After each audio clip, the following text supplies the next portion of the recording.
I'm deeply sorry for the way that I acted. I should have been more communicative.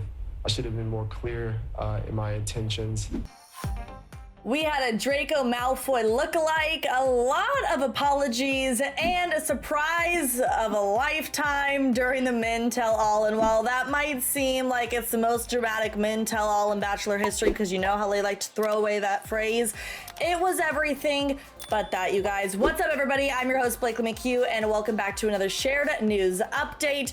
We have got Zachary Reality and Kayla Thompson here to break down the Men Tell All. Now, I'm not sure if we are on the same page here, but I felt like the episode was pretty underwhelming. What were your takeaways? Do you agree or you liked it? The thing I saw on Twitter trending was the men tell nothing and not the men tell all. It was like the men tell on all. Like, it definitely felt like there was just so much emphasis on the advertisements. I mean, Billy Eichner's segment to promote this movie ended up being like 20 minutes long. And I don't know if they were trying to fill time because Hayden and Chris weren't there. And maybe that happened last minute. Let's think about that. Maybe it was like a last minute change, but it just felt like so much of the tell all was telling nothing.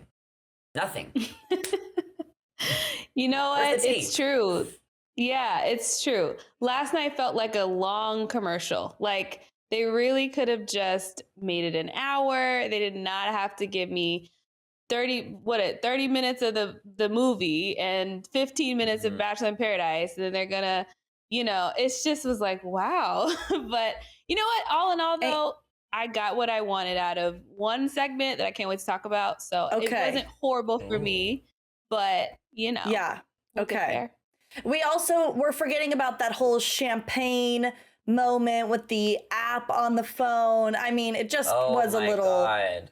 Yeah, and a the little Virgin Voyages ridiculous. And the Kardashians, like, BachelorNation.com. Like, they could have given us more of Avon. They could have extended Avon's hometown. Like, why did they have to cut that short? 100%. That could have been an extra 25 minutes, or the rose ceremony. I think is what everyone actually wanted to see. Yeah, they could have put the rose ceremony in there. I feel like there's a lot that they could have done. We are going to dive all into that. So let's get in. The first thing that I want to talk about, though, is Roby. And if you guys watched last night, you may have been confused. You may not have recognized Roby since he had the bleach blonde hair. Yes. So it was a reminder, Roby was the magician who got sent home on night one with the twins. By the way, the twins were also missing alongside Hayden and Chris, like you said, Zach.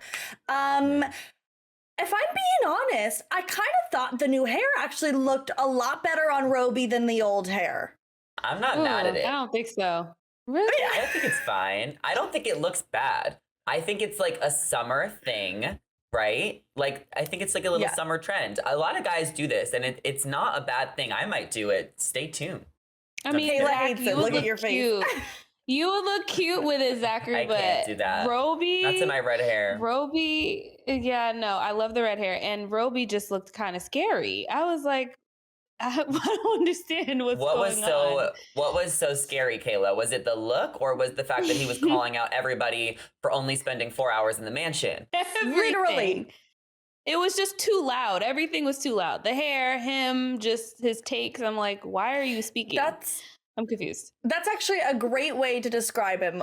Too loud. And I'm like, how do you have... I feel like he was like trying a little bit too hard to be remembered or, make himself something of this season. Well, usually we see at these tell-alls, they like to call it Paradise Audition. So people who want to go to Paradise want to make a statement. But the issue is Paradise was already filmed. So clearly he probably wasn't there. We didn't see him in the preview or anything. I mean, you never know. He could show up for a day. But maybe he was just trying to make a statement because he is a magician and he wants to capitalize off of this opportunity. And this was his one chance. He left the show night one.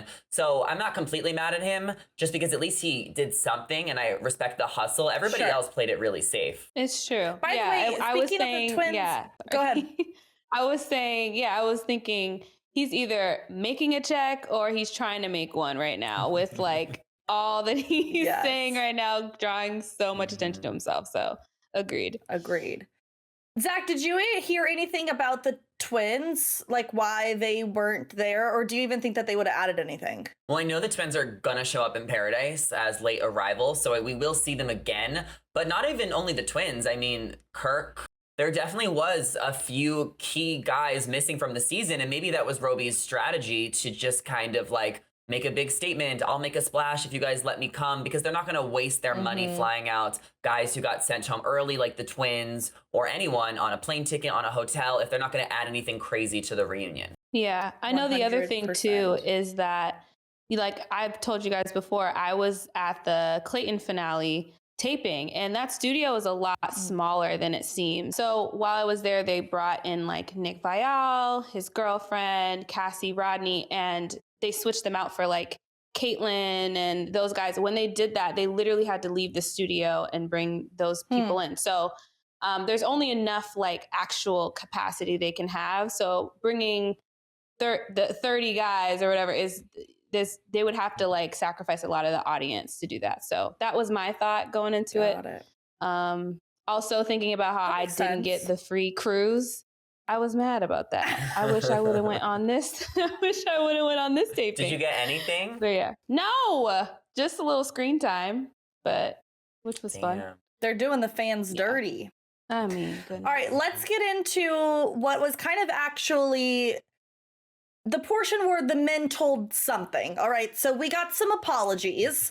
We'll start off with Jacob, obviously talking about the way that he told Gabby, went about telling Gabby that he, you know, wasn't there for her, and if she was the Bachelorette, he wouldn't even have the heart to stay on the show for her. But I gotta be honest, I liked his first apology. I thought his first apology, like, owned it. I thought it was great and got to the point. I don't feel like we needed a second apology and then add in the dramatics with the teary-eyed and the whole thing. Kayla, what did you think about the apologies? Well, I thought the apologies were genuine. You know, I really did from all of them. Logan, Jacob, and so, but my thing about Hayden, wait, no, he wasn't there, Zach. But Hayden wasn't there. That's what I mean. Hayden wasn't there. No, but the thing, you made a good point about like them apologizing again, or Jacob specifically, even Logan. It's like, I think to me, I wouldn't put that on Jacob. I would actually put that on production. I feel like every year I don't like how they produce this episode. I think would be cleaner and tighter if they just, you know, when they bring out the girls, then talk about what you want them to talk about with the girls, like with the leads. Don't talk about it twice because it's redundant. So if you're going to talk about the drama with the guys without them, do that. And then when you bring them, then talk about, I was just reliving that again of like, why do they keep doing it this way? It's just exhausting. We just keep hearing the same things. But Zach, do you forgive Jacob? Sure. I was never mad at him. Put him on the beach in paradise. I'm excited to see him. I completely agree with what Kayla said, but I think the reason is that there just was no drama in the house. Like usually on previous tell-alls, we'll see the guys sort things out between them. And then, you know, when it comes to the girls, then they could do their apologies like Kayla was saying. But it seemed like all the guys got along this season. There was no fighting. There was no fist fighting. Nobody stood up. Like I've seen men tell alls over the years where people are standing up to fight. They're insulting each other's shoes, hair. Like people are going in at each other. But this cast just seems like they got along really well.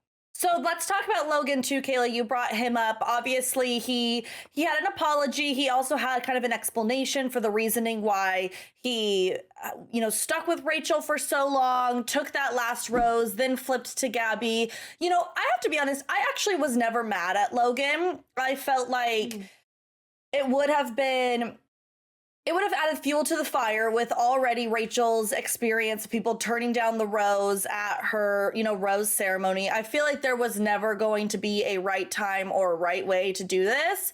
Do I totally believe him that when he said, oh gosh, what did he say? If it meant finding the person that I'm going to spend the rest of my life with. Did I think it was a great line? Yes. But did I totally believe that? No. Zach, what did you think of everything Logan had to say? I loved what Logan had to say. I think he explained it perfectly when I believe it was Tremaine who kind of came at him when they were saying, are you just trying to stay on the show longer? Like there was no trying to stay on the show longer. At that point, Logan already made it far far in the show where it only would have bit him in the foot to switch sides and then not even have enough time with Gabby, you know, to even go farther with her to begin with. So I think Logan stayed true to himself and was able to switch sides when the producers allowed him to switch sides. We saw that rose ceremony where he didn't get time this week. Maybe he did take a little bit longer to kind of figure out who he wanted, but that's also because he vibed with both of them and they made the guys choose week 3 when this tell-all proved that there was other guys on the show like Mario who also were having a difficult time deciding which girl to go with. Definitely. I thought that the guys were specifically hard on Logan for no reason to me. Like, I think it's fine to give him a little heat for it, you know. Of course, yeah, I agree with Zach. Like, when the producers allowed him to, let's call a spade a spade. They probably weren't letting him, you know, have that conversation with Rachel or Gabby for a while till it suited them. But I think to cross the line and say, you know, Ethan blamed him for Rachel not getting enough time with Rachel. Or You Rachel were never winning, Ethan. Spencer Like blaming Tyler, him like for it's like Ethan, Spencer, Jordan H going so far as to like say that it's Logan's fault that they didn't get time, or Rachel Logan's canceled fault. the group date, or Jordan H went home. It's like, guys, let's calm down. Those were their decisions. Like, just give the guy a break. Jeez, like a lot of y'all were switching. Ain't nobody talking about Meatball. Meatball came in and came back, and nobody wants to say anything to him. True. So it's like, True. you know what I mean? I'm just like, guys, can we just give Logan a break? We are just out here holding these men accountable today. I think that we needed to be the host, not Jesse. Anyone but Jesse. I mean, listen, I'm not going to blame Jesse. Like, he has to do his job. And, like, he is just, like, what about a fun host who has sass and attitude? Yes. Like, that's what I want to see as the host. I want to see a personality. I felt like he obviously had a lot to go through and he stuck to the script. And, like, listen, it's not all his fault. He's doing his job.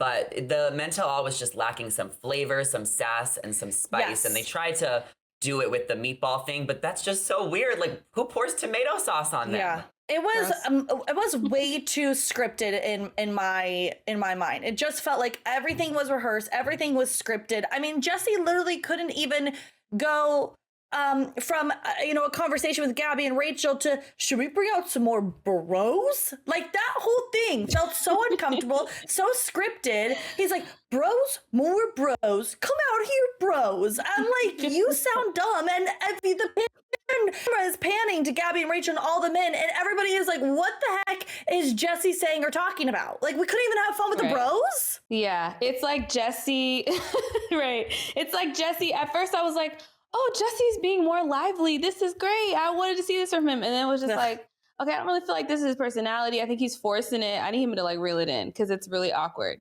So yeah, I agree. They need to just, I don't know, they need to figure it out. But it definitely felt too on the nose a lot of the time. Okay, let's move on to the Nate conversation of it all. Obviously, that was a really big talking point because of the rumors that have been swirling about him. And I know, Zach, you and I have talked last week. I'm sure, Kayla, you've done it too in all these panels that sort of we were waiting to see what Nate had to say at the Men Tell All, if he was going to clear up, some of this confusion surrounding, never mentioning he had a daughter to this girl that he was dating, seeing whatever he was with her for a year, but also simultaneously seeing other women. So there was a lot of things going on about him. Basically, he said, the gist that I got is he did own up to like making a mistake. He said he's not the same person that he was before. The reason why he never brought up his child was because he wanted to protect her, and kind of he was like, at that moment, what I got was that he's just dating around and there was no point for him to involve his daughter in any capacity, whether it's sharing that he has one or meeting her, because of he just wasn't looking for anything serious. So what did you guys think about, his explanation? Did it make sense to you? Did you like it? What was kind of like your takeaway? What I grasped from it is that I completely understand that he didn't want to share his daughter or involve his daughter, but to not even mention why, to not even mention that his daughter exists, I think is the problem with the girlfriends or whoever he was dating. Like, I think he could have at least let them know that she existed. Not that he didn't have to introduce them to her, but maybe, he didn't want to overcomplicate things. I just got that Nate was feeling a lot of shame. He really felt like embarrassed and, you know, traumatized from his divorce and breaking, you know, that foundation he had with his family. Yeah. I mean, my heart went out to him. I actually think he's a really stand-up guy, and I think he proved that he has a lot of respect from Gabby, Rachel, and the guys on there, because he did take ownership, he took accountability, and he opened up to us. He was vulnerable. Like, it's the hardest thing ever to probably lose your foundation. Your baby's 1 year old and you're getting divorced. Like, no wonder he felt so much guilt and shame, and he was messing that into his dating life. But it seems like he's grown a lot from that experience, and he's matured. And the fact that he was able to articulate that last night, he definitely gained my respect. I don't know about Bachelor respect, but I definitely can forgive him for all of the rumors. Yeah, to me, he's forgiven. I feel like, you know, he owned up to everything, like you guys were saying. He never denied anything.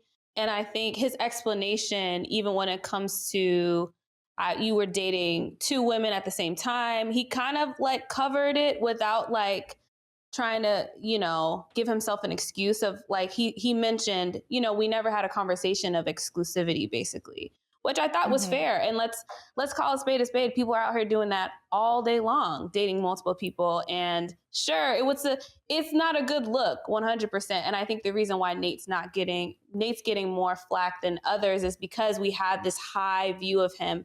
We put him on this pedestal. He's this amazing person. And then when it's like, oh, he kind of isn't what we thought he was, it's like, well, he's not perfect, you know, but I think to me as like a woman, like as a Black woman, seeing a Black man go up there and like defend his daughter, talk about like and own up to his like mistakes and say like, yo, I did that. Like, I hope she forgives me because that was wrong.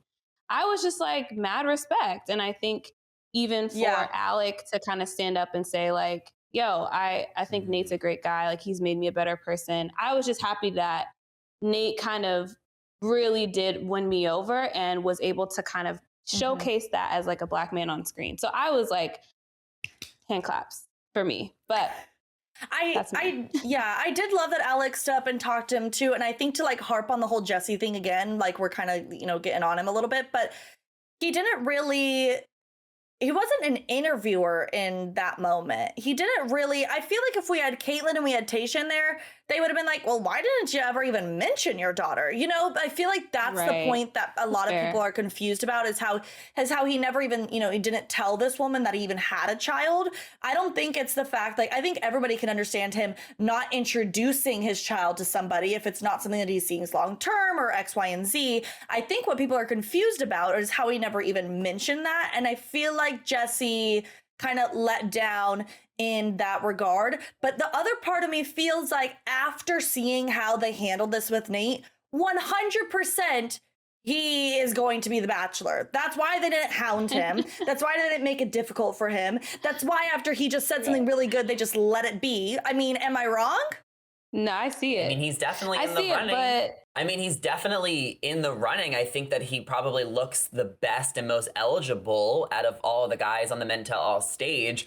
But I also think that, you know, we still have a few episodes left, and we usually fall in love with someone at the end when they get heartbroken, and then that's kind of when they become the lead, kind of what happened with Gabby and Rachel. Usually it's like the runner-up. But I do think so far out of the guys from this season, I think Nate has the best shot. But I don't even know if they're going to go with someone from this season. They might pick someone from Paradise or an old season. But why would they be going so hard, I feel like, on almost redeeming Nate to the public if he wasn't, you know, one of, if not the strongest contender? They're probably testing the audience, but I think that they also wanted to give him a chance to explain himself. I mean, he just got slandered all over social media and he wasn't allowed to talk or speak about it for 3 weeks because of the contract. So he deserved the opportunity to explain himself. We only heard one side of the story, and we were led to think, you know, about Nate a certain way for weeks. Like, of course, Nate deserves the opportunity to really say his piece on things because there's two sides to every story. Absolutely. And I think they want to give Bachelor Nation, they want to give themselves the option, right? So let's redeem Nate. Let's see if audiences really respond to that well. And then, you know, okay, we'll see if he's still in the running, because we got to clean him up first to really say he's in the running. So, yeah. And just to, harp on Jesse one more time, and I think then that I'm done after this, but what the heck was that question of, if your daughter is watching, what do you want to say to her? Like, she's she's alive. She's not around. Like, and she's young. Like, is she even watching? And why does he need to ask that question or answer that? Like, I thought that was so bizarre. It was on the teleprompter, Blakely. But Zach, sometimes you don't have to stick to the script. True. Listen, I thought it was cute. But they had to fill so much. Yeah, it was cute. They did. And that's why I really wish we saw Nate's hometown. I feel like he deserved it. And I would have loved to see him as a dad and see his life. So, hey, maybe he will be the next Bachelor. Well, only time will tell. Okay, let's move on. Those were kind of the biggest topics. I think these are just little fluffers to kind of wrap up the Men Tell All. Obviously, we heard that we're not ever going to get to see the rose ceremony. Zach, you said you actually found it online, which I did hear a lot of people are struggling to.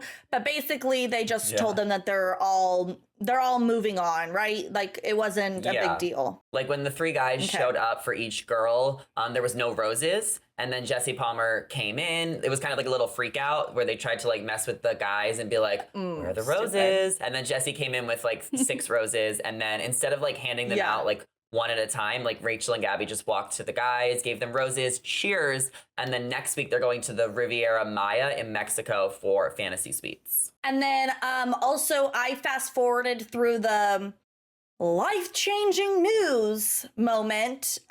So Kayla, can you just give us like a debrief of, this amazing news? Sure. The amazing news that I missed out on because I should have been to this taping and not the other taping. No, so basically, Jesse says, hey, I have something. Let's bring out some champagne. He starts with, I think we need some champagne. What do you say? Anyone need a drink or something like that? And so they bring out the champagne. He builds it up. Your life is about to change forever. He's talking to the cameras. I don't know why, because what he's saying is that everyone's going to get a free cruise with Voyager. In the audience. My life didn't change at all. I'm looking at everybody else like, okay, well, God bless you guys, but I didn't get anything from this.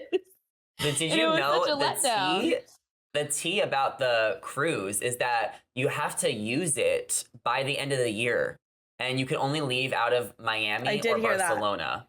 So there's only 4 more months to use the cruise ship, and most of the people live in Los Angeles since that's where the taping was.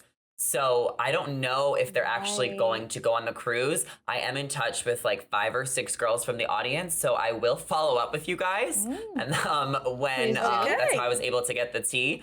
So I will follow up with you guys if they end up using it. But this made me think that this is an entire Virgin Voyages advertisement. Did they even sleep on the cruise this season? We didn't get any cruise ship content, right? Like they probably never slept on the cruise. It was just for promo. I think so. Or it was just docked the entire time. Like maybe they did stay on the cruise, but I don't feel like they cruised. They went from Paris to Belgium and then Belgium to Amsterdam. I mean, they did show us the map, but I would have loved to see more cruise content. Yeah, like they could have had fun, like gone on the slide or gone in freaking arcade room or I don't know. Anything. There's a lot of things to do on cruises. Yeah. Yeah, I was looking for more like cruise jokes or something. Like I think Zach said it, or one of you guys said it on another panel, where it was like somebody walk off the plank or something. Give me something that has to do with the cruise because I feel like we barely really used Definitely it. Zach, because he loves the drama. I wanted a dinghy boat. I wanted Logan to take the dinghy boat all the way to paradise. Well, let's wrap up the Men Tell something the same way that it was wrapped up on air. The bloopers, I gotta know what your guys' favorite blooper was. Mine was either the Gabby farting or I really loved the lizard stealing the food off the table. Oh, I didn't catch that one. You didn't see that one? That one was funny. That was. No. I always get a kick out of the cameras and like the microphones, like whenever people bump into them and they drop, like a picture frame drops, or when the cameraman like bumps into something and breaks glass. Those are fun things I always like to see. Yeah, I think the one part that had me dying was I think it was the last clip where like Gabby and Rachel are like, doing the champagne thing. And Gabby starts screaming because it's spraying everywhere and she's like genuinely losing it. And then she does the double, whatever it's Her called. I forget. iconic But double yeah, campaign. Yeah. her iconic. Yes. No, it was funny. It was cute. All right, you guys. Well, that is going to wrap it up for our Men Tell All breakdown. Let us know what you thought about it in the comment section. What do you think about Jesse? Are you agreeing with what we're saying or do you disagree? I would love to know what everybody's thoughts are and what was your favorite blooper moment. You can drop those down in the comment section below. But of course, before you do that, make sure you give this video a thumbs up, hit the subscribe button, and ring that bell so you never miss any of our future videos. I'm your host, Blakely McHugh, joined with Zachary Reality and Kayla Thompson. You can see our social media handles on the screen. Drop by, give us a follow, and say hello, and we'll see you next time.